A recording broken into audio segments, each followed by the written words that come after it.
Salut, bienvenue dans cette vidéo. Aujourd'hui je vais vous présenter mon kit voiture. Donc il est découpé en plusieurs modules.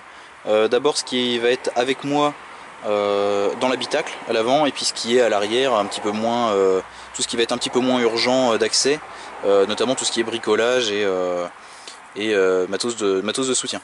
Donc on va commencer par ce que j'ai à l'avant. Donc bien évidemment tout le matos de sécurité habituel, le gilet de visibilité, le triangle. En brise-vitre j'ai aussi bien des modèles marteau que le Rescue Me. Ça tient sur les clés de voiture et je vous conseille vraiment de vous en procurer un. Ça fait donc les deux font brise-vitre et coupe-ceinture.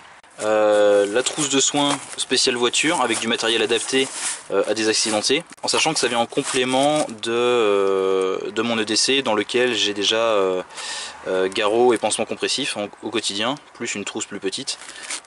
Donc cette trousse là est vraiment pour du matériel complémentaire avec tout ce qui est compresse, pansement triangulaire, pansement compressif, matériel anti-brûlure, etc. Donc vraiment une grosse trousse plus prévue pour la voiture.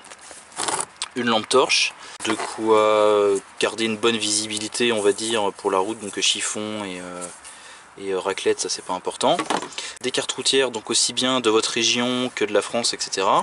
Ou des endroits où vous allez. J'ai un système de chargeur qui se met sur l'allume-cigare qui permet de recharger ou de brancher d'autres appareils, aussi bien sur des prises allume-cigare que sur des prises USB, ça c'est toujours pratique.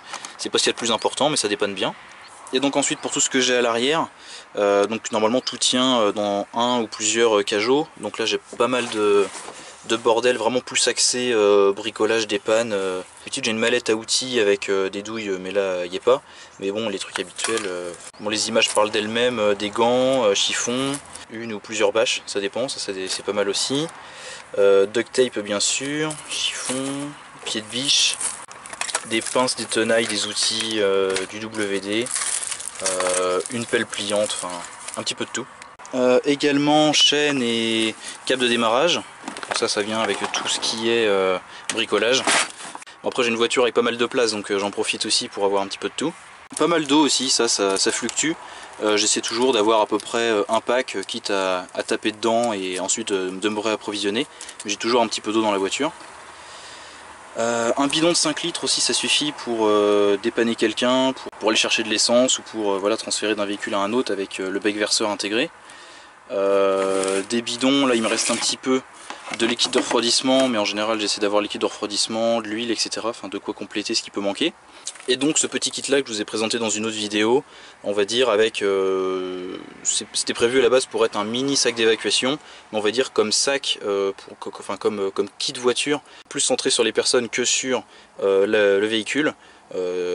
Voilà, ça va jouer un petit peu le même rôle qu'un sac d'évacuation, c'est-à-dire qu'on va avoir dedans de quoi s'hydrater, s'abriter, se nourrir, etc.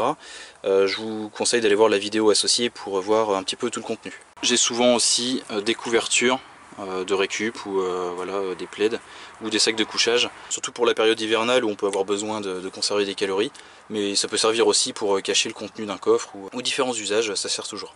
Donc voilà, hein, comme souvent me concernant, un petit peu de tout, ça couvre un petit peu tous les besoins, tout en restant simple et pratique. Donc voilà, n'hésitez pas à commenter, à poser vos questions, et je vous dis à très bientôt. Salut!